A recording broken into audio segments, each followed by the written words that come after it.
Hello ladies and gentlemen, it is I, FipsyB2, and in this video I will be talking about some DLC ideas for the amazing game Little Nightmares 2. This is my first theory video on any game, so I hope you enjoy. I want you to think back of all the Little Nightmares 2 bosses in the game, and especially the one Six and Mono killed.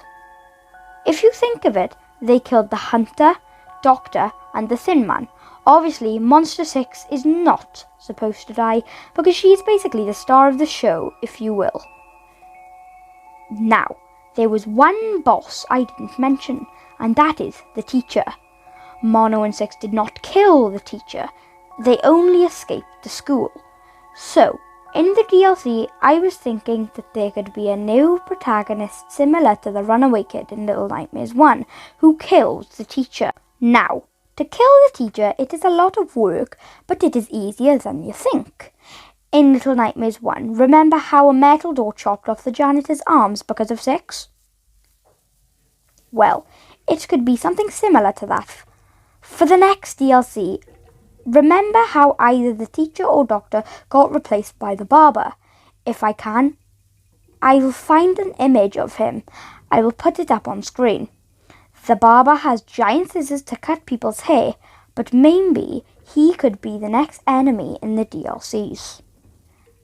The main protagonist doesn't have to kill the barber, but if he or she did, it would most likely be in a chase scene while the barber is running after the protagonist and trips over something and cuts their head off. The barber was first introduced to us in Little Nightmares 1, when the runaway kid had to click a button to turn on the lights beneath the paintings in a certain order.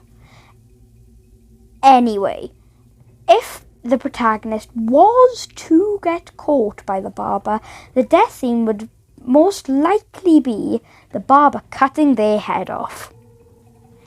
In this chapter, obviously, the main area would be in a barbershop, and maybe instead of the viewers getting their haircut, it would be one of the doctor's mannequins. Now, on to the final chapter. In this chapter, the protagonist would be in the Pale City and the Thin Man being the final boss. If the protagonist does die for the ending, his body would be collected by the Thin Man and Mono would collect it, so then you're just a glitching remain. But if you do escape, maybe you would ride the same bill that Mono and Six sat on to get from the Hunter's cabin to the Pale City. Thank you all for watching, and I will see you in the next one. Bye bye.